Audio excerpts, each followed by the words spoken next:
morning. Today is Tuesday, October 18th, 8:35 a.m. Sorry, we're running a few minutes late due to traffic. I had traffic issues. Oh, I guess you don't, because you could walk here, right? I could walk here, but then I would. Yeah, no, my wife would be too happy with me. I'd like to welcome fellow commissioners, guests, staff this morning, those watching at home. Thank you so much for taking an interest in your local county government. With that, I'm going to open public comment. Is there any public that would like to address the Finance and Physical Resources Committee this morning? Okay, seeing none, I will close public comment. That will bring us to the consent agenda. Is there a motion to approve the consent agenda? Supported. Moved by Commissioner Bolter and supported by Commissioner Wooden. Questions or comments on the consent agenda? Anything have to be pulled? Okay, all those in favor of passing the consent agenda, please say yes. Yes. All those opposed, please say no. That motion passes. That brings us to item number 3 from the Bureau of Equalization, the 2022 apportionment report. Thank you. Action requested. Recommend to the Board of Commissioners to approve the 2022 apportionment report, the General Property Tax Law, PA 206 of 1983 as amended, outlines the responsibility of the Board of Commissioners with respect to the annual apportionment report. The Board of Commissioners examines certificates of each local taxing jurisdiction and directs millage rates to be spread on taxable valuations. The Board of Commissioners also determines the dollar requirements necessary to fund the assessment for drains to be spread on the respective township and city rolls. Attached is a 2022 apportionment report as prepared by the Bureau of Equalization. Thank you. Is there a motion to approve? So moved. Support. Moved by Commissioner Morgan and supported by Commissioner Bolkowski. And let's have a few words from Matt. Matt, do you want to share a little bit? Yeah, sure. Philosophically? Yeah. Philosophical tax assessor, that's an interesting combination. Good morning, Commissioners. It's my privilege to be here today to present to you for your approval the apportionment report. As a reminder, and for those that may not be aware, the Equalization Department exists at the county level to do two primary functions. The first one is to make sure that the values are determined in a fair and equitable manner, and we provide to you on an annual basis the equalization report, which summarizes all of the property values and taxable values.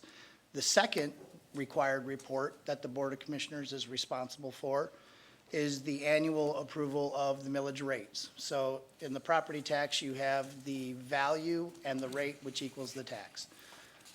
The existing apportionment report consists of all of the millage rates for all the taxing authorities in Kent County. That includes all the cities, the townships, the schools, and taxing authorities. It is our responsibility as your equalization department team to review all of the millage requests from all the taxing authorities to make sure that they are lawful and comply with all the provisions of the Constitution and the Headley Amendment. We have done that. We have concluded that work. And in recognition of that, I'd like to acknowledge Julie O'Dwyer, who is our equalization assistant. Julie is on a first-name basis with most of the business officials in Kent County, and she acts as the primary compiler of the information and then also works with all of those business officials to make sure that they're meeting their timely compliance in order for us to present this report to you today. So I'm happy to report that all of the millages as presented do comply with all of the provisions, and we submit this report today for your consideration. Be happy to answer any questions that you may have and talk a little bit about some of the interplay between values and rates as you deem fit. All right. Commissioner Wooden. Thank you, Chair. So, as I understand it, because I'm still relatively new to this process, our limitations as the Equalization Department when it comes to this report is whether the millage was lawful and the amount is in line with the Headley provisions. Have we ever had to actually disapprove a millage request that was unlawful or didn't get their Headley rate or their rate after Headley correct? And if so, does that mean that they have to refund taxpayers? Does it, because many millages are levied before this report is passed. Has that ever happened, or if that happens, what's that process? Fortunately, no, not during my tenure here. The process that we have in place is designed to make sure that those millages are lawful. And under our Constitution, there's a limitation of the number of mills. It's a three-part limitation. There's 15, 18, and then 50 mills. And the law pertains most generally to general law townships. Cities, which have charters and charter townships, are exempted because they have their own charters. And then specific millages are also exempted from the Headley calculation. So what we're really talking about is we act as the guardrail to make sure that general law townships and also the county and the KISDs are acting within their constitutional limits and live within those limitations. So from a matter of being approved, no, we've never had one sort of slip through the cracks that was not lawful. We have had a couple of instances where local treasurers may have billed the wrong millage in some years. The law provides for a mechanism to correct those, and usually those are decimal errors and things like that. And so the law provides for those local assessors to issue a correction on the subsequent tax bills. So those we would deem sort of in the clerical error part of things, and we've been able to work with several treasurers over the years, just a small handful over the years, to get those things corrected. But in terms of the Board of Commissioners' responsibility, in terms of making sure that they're all in compliance with the lawful request and that request is passed, no, fortunately, we've never had to deal with an unlawful millage in Kent County. Wonderful, thank you. Commissioner Morgan. Yeah, good morning, Matt. How are Good you? morning. Usually I ask questions surrounding Headley, and I think that's going to be an impact with this year's budget. Can you just kind of do a 3,000-foot summary of that and just how it's going to interplay? So the Headley Amendment was passed in 1978, and it acts at the macro level to constrain the growth in government revenues so that in times when there's a rapid increase in market conditions, that government does not get a tax windfall. So what it does is if your tax base grows in excess of the rate of inflation, it limits and then rolls back, the Headley rollback, it rolls back your maximum authorized millage rate.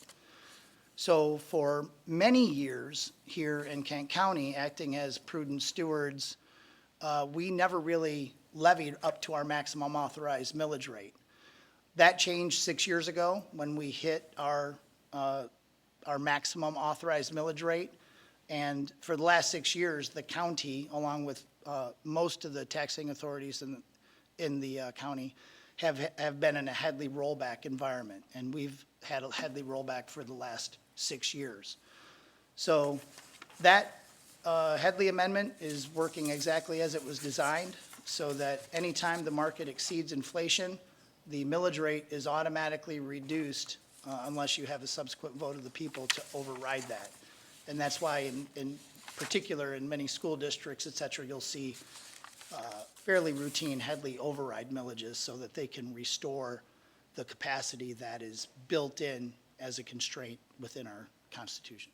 And just one Go ahead. And that's a year-to-year Yep, calculation. It's not smooth over 3 or 4 years.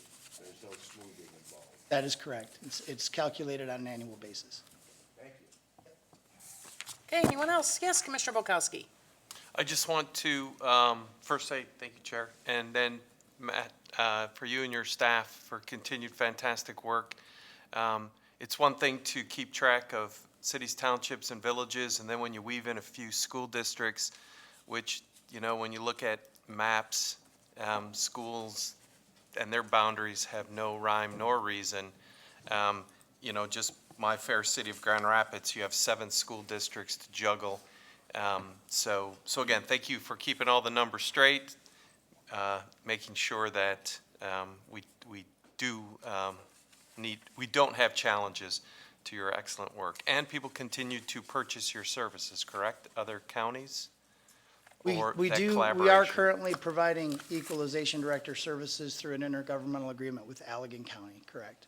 We did it at Montcalm for several years, but then we're now just engaged with Allegan County. Thank you. Okay, anyone else? Thank you, Matt. All those in favor of approving, please say yes. Yes. All those opposed, please say no. That motion passes. That will bring us to item number 4 from the Administrator's Office, approval of a mission statement for the CAA Amphitheater. Al? Action requested, recommend to the Board of Commissioners to approve the offered mission statement for the proposed amphitheater to be acquired, constructed, and operated by the Grand Rapids Kent County Convention and Arena Authority, which we call the CAA. The CAA has proposed a mission statement for the proposed new amphitheater.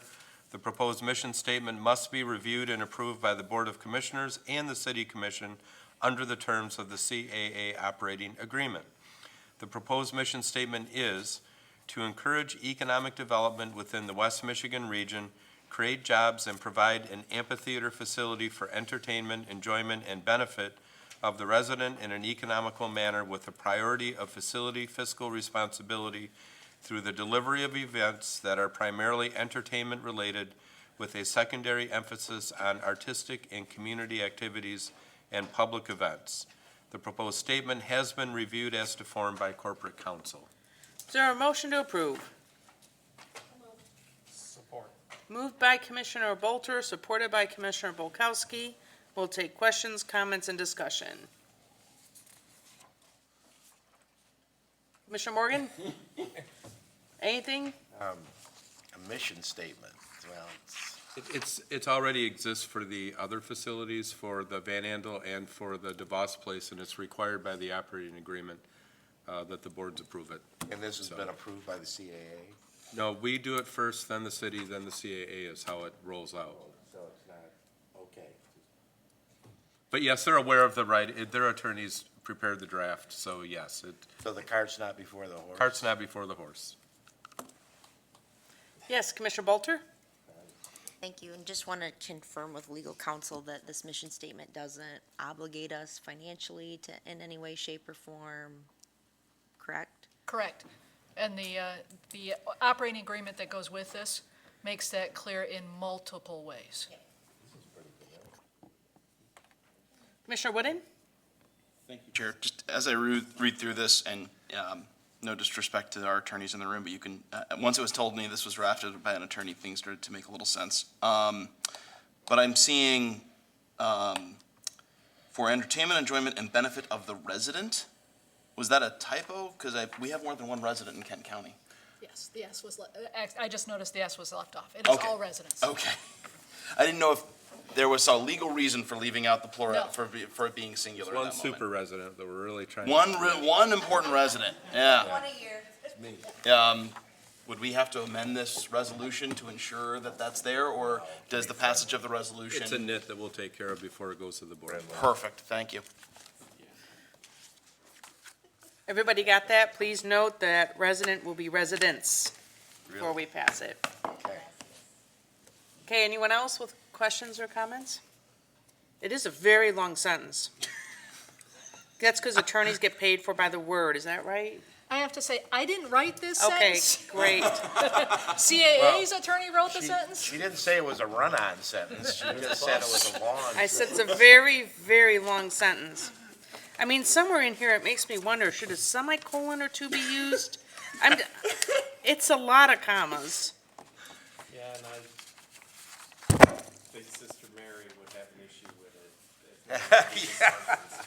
it. Well, when you're diagramming a sentence, I guess, right? I mean, the mission statement can be more than one sentence, right? It's a Or mission does it statement. have to be one sentence, because it's a statement? It can be multiple. It can be multiple. It's a mission. So one other thing I'll say is we have proposed kind of an overhaul of the original agreements that we will be working on. And so Will it this include mission the statement statement? very closely mirrors the other two that exist as far as Ew. how it's put together. And so, but there will come a day when we bring you an agreement that really looks at the 2000 agreements and gets them all up to speed. Perfect. Remember the semicolon. Yes, we'll remember that semicolon as well. It's just a lot of words. Okay. Everybody good? All those in favor, please say yes. Yes. All those opposed, please say no. That motion passes. That brings us to item number 5 from the Administrator's Office, amendment of lease with Gerald R. Ford International Airport Authority. Al?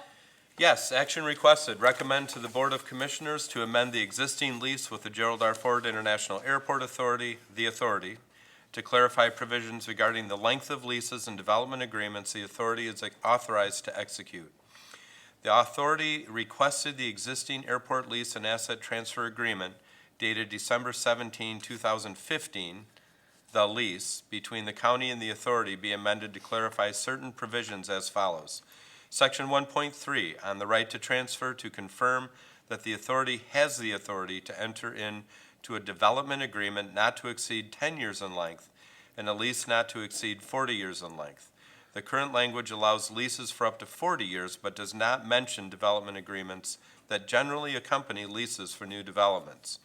Section 2.2, on the term, to delete provisions that are no longer operative due to the passage of time since the lease was first executed.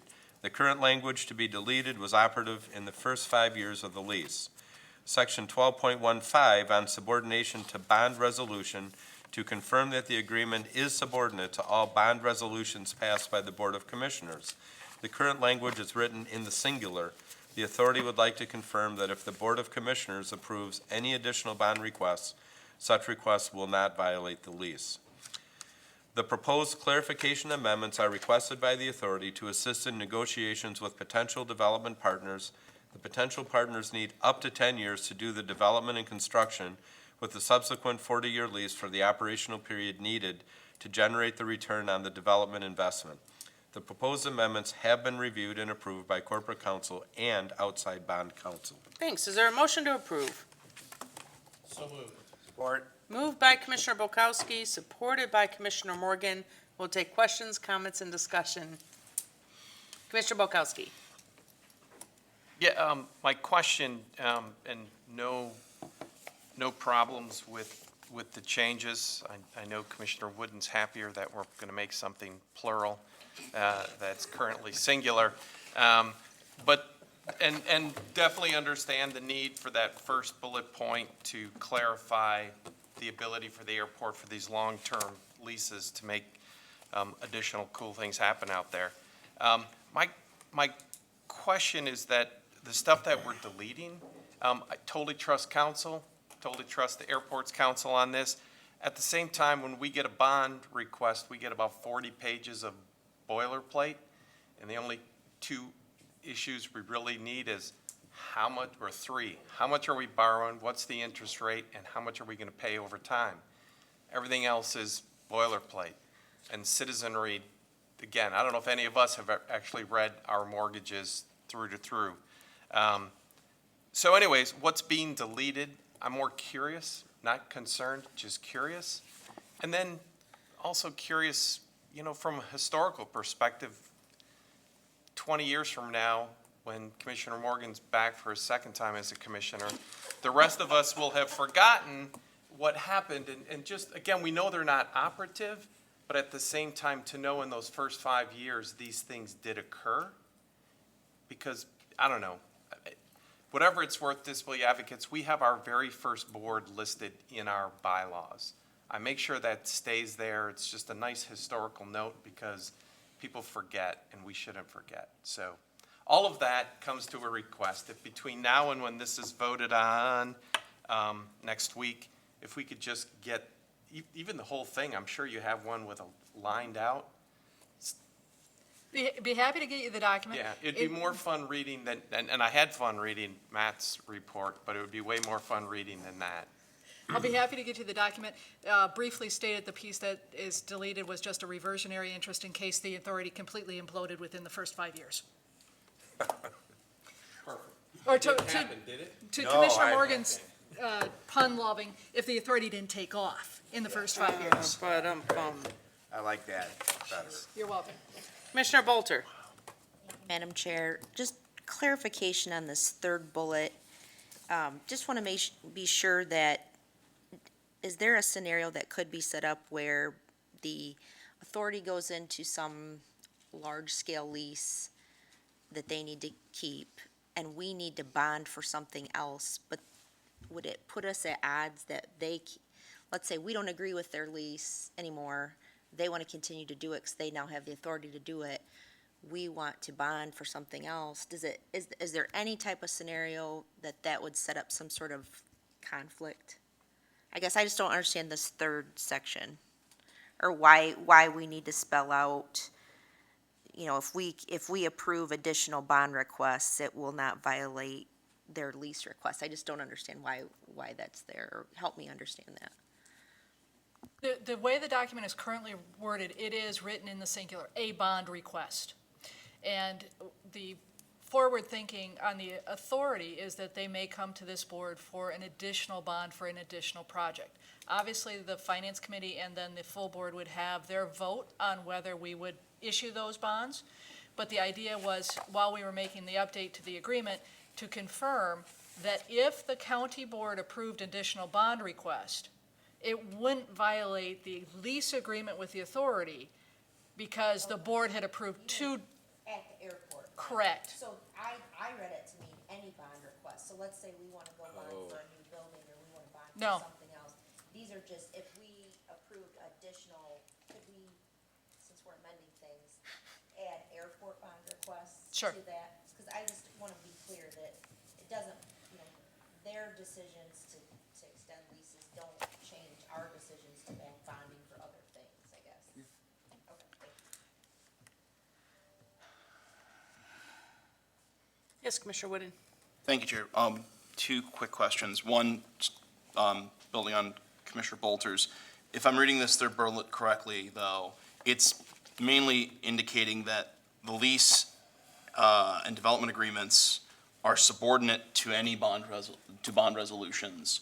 The current language says it's subordinate to bond resolution. Now it's saying it's subordinate to any bond resolutions we pass supporting airport bonding.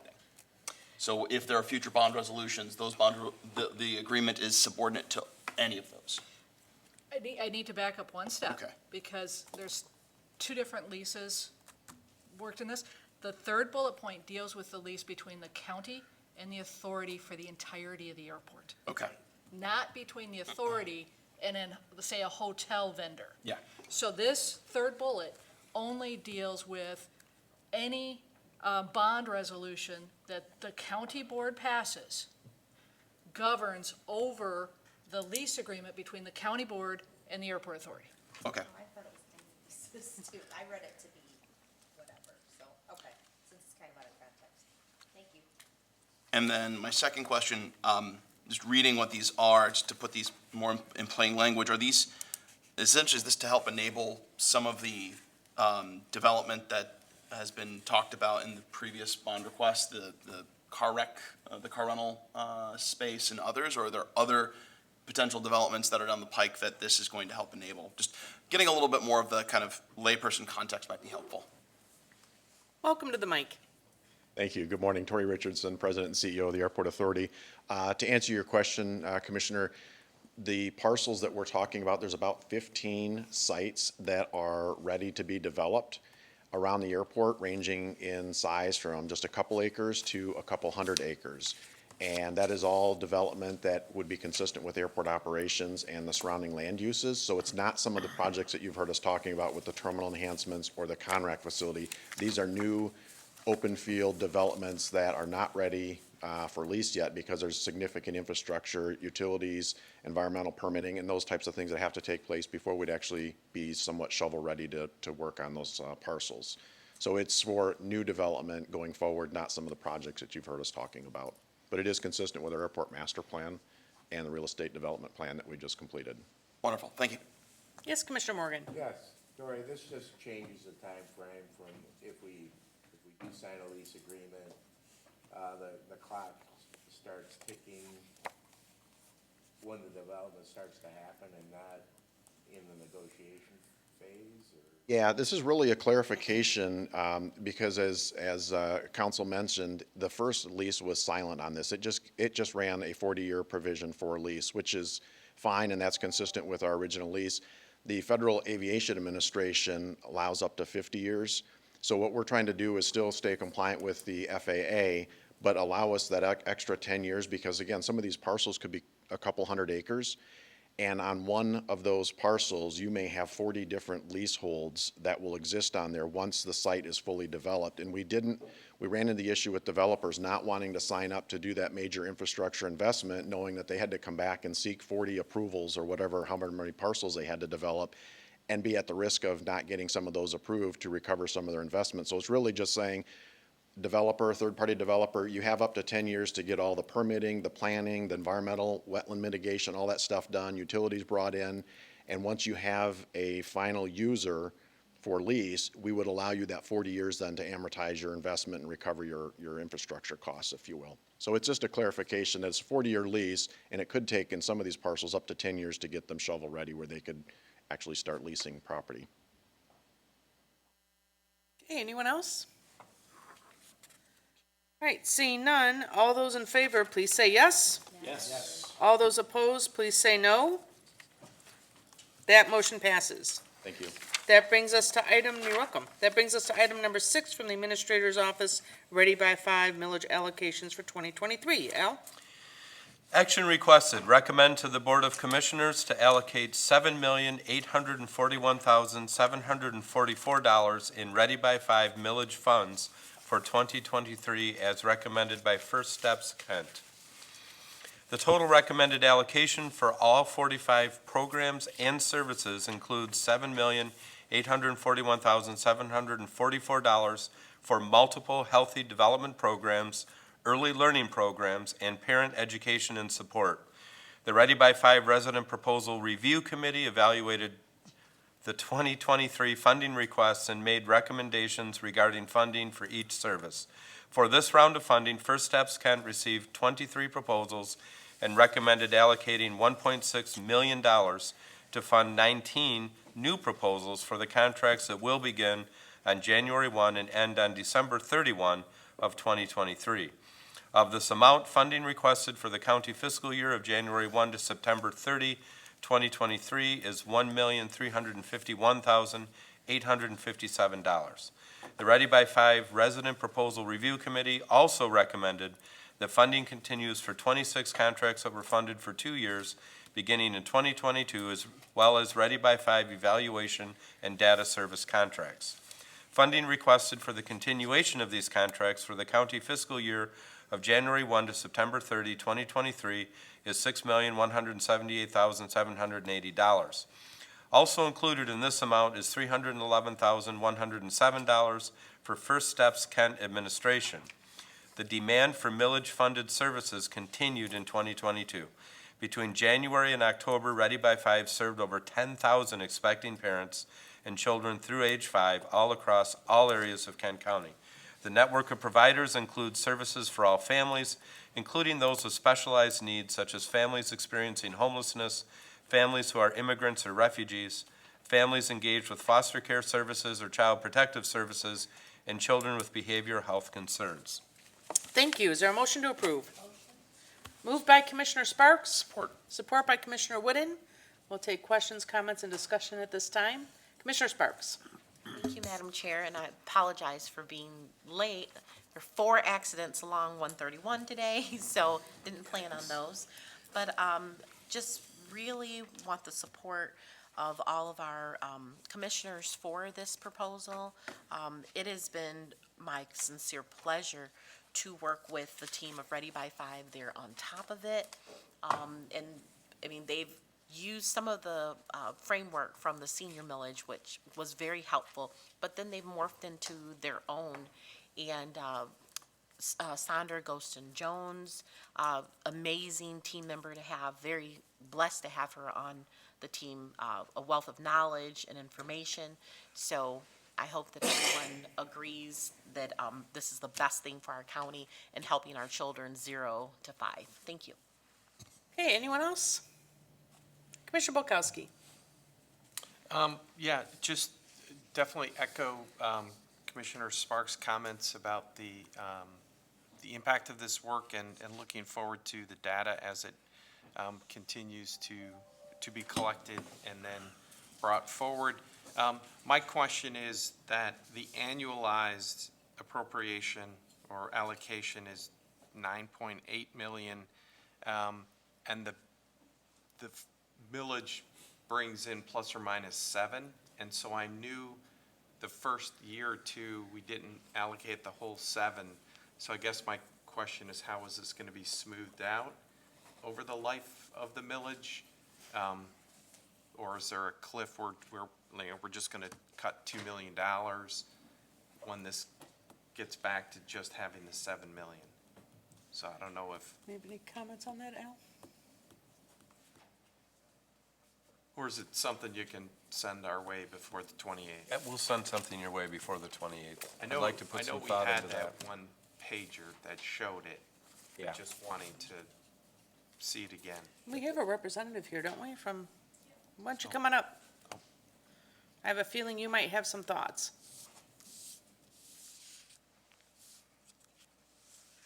I appreciate the question, because we have been looking at that. You know, expanding services would be one way that we could spend down these funds. But we are talking with partners about how do we do more short-term type projects, more, you know, in terms of investing in maybe tools to do better with projects. We're having a lot of discussions, like every other industry, around workforce shortages and what do we need as far as tools. Maybe there's some, in terms of like databases that we could use to make work with different programs. So right now, just doing a lot of listening in terms of what is needed in order to make sure that they're spent and put to good use. And also, we're not experiencing that cliff a couple years down the road. Can we get your name and title? Oh, yep, I'm Heather Boswell, First Steps Kent, Vice President of First Steps Kent. Thanks. Wait, we have more. Don't go yet. Well, I just have a general question. All right, why don't we start with Commissioner Wooden? Thank you, Chair. First, I want to echo the sentiments before and at least share, I've heard a lot of personal positive reviews of the Play and Learn groups, and definitely appreciate the work that's being done by First Steps Kent.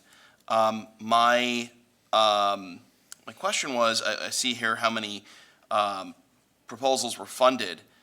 What was the delta between the funds that were requested and the funds that were allocated? You know, were there requests that were not filled, and were there requests that were filled but not to the amount that was requested? Do we know what that overall delta was?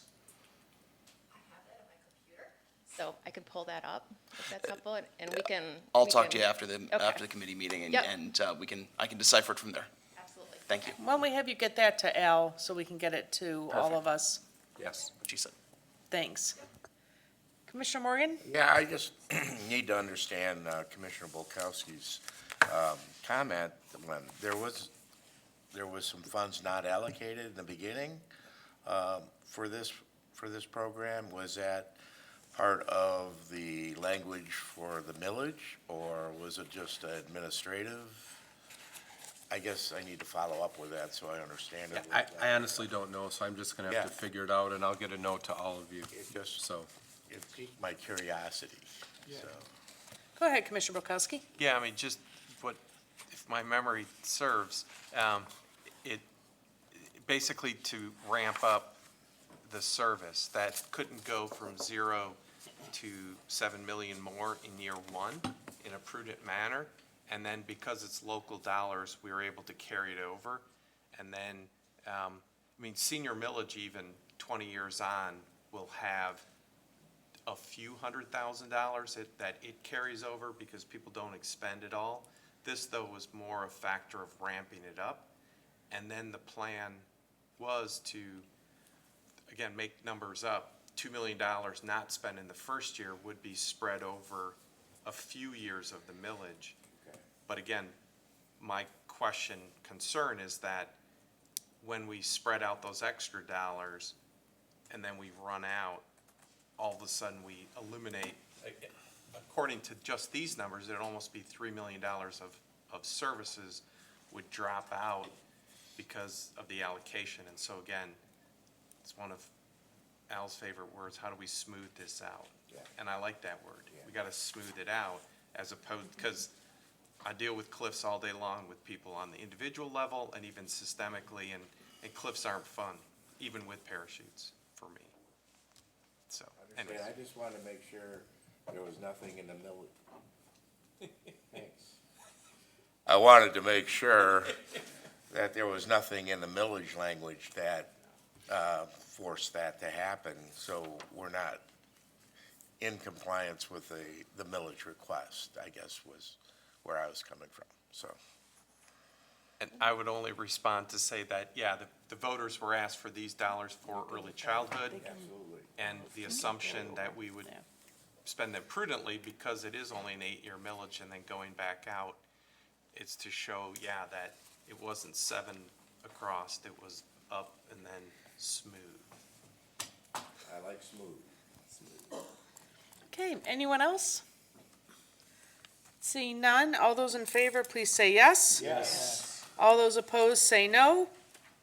That motion passes. That will bring us to Commissioner Miscellaneous this morning. Do we have any Commissioner Miscellaneous? All right, seeing none, we are adjourned. Our next meeting is Tuesday, November 1st, 2022 at 8:30 a.m.